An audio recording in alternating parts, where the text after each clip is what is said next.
Hey, tonight let's go over Matthew 7, where Jesus teaches about criticizing others in verses 1 through 6. Judge not, that ye be not judged. For with what judgment ye judge, ye shall be judged, and with what measure ye mete, it shall be measured to you again. And why beholdest thou the mote that is in thy brother's eye, but considerest not the beam that is in thine own eye?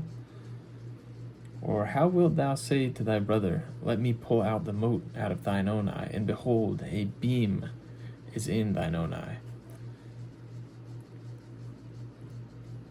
Thou hypocrite, first cast out the beam out of thine own eye, and then shalt thou see clearly enough to cast out the mote out of thy brother's eye.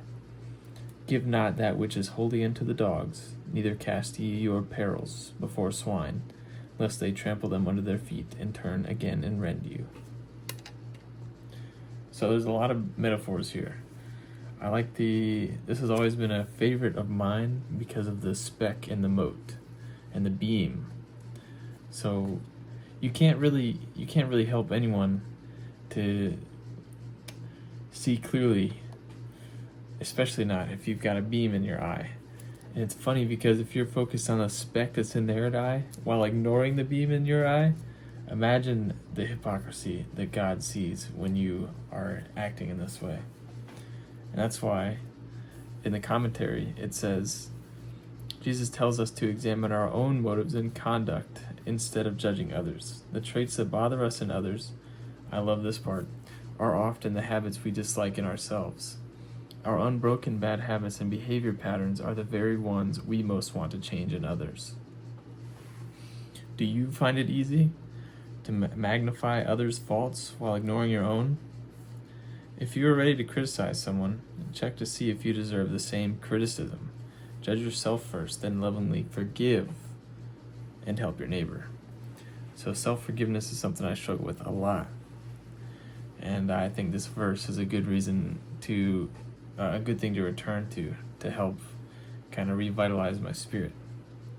So verse 6, the commentary says, Swine were unclean animals according to God's law in Deuteronomy 14 verse 8. Anyone who touched an unclean animal became ceremonially unclean and could not go to the temple to worship until that uncleanness was removed.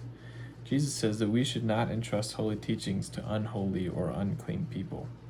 It is futile to teach holy concepts to people who don't want to listen and will only tear apart what we say. So this resonates a lot for me, but I'm going to keep going until I'll explain after. This does not mean we should stop giving God's word to unbelievers, but that we should be wise and discerning in our witnessing so that we will not be wasting our time. So there's an unbeliever that I've been acquainted with, and in recent times of making these videos for people, I've received a sort of backlash, or I've seen the unlistening, the tearing apart. So I think it just magnifies the prophetic vision that God had when his word was given to us. Thank you for listening. It's been Caleb. Enjoy your evening. Enjoy your morning. And I hope to see you again soon.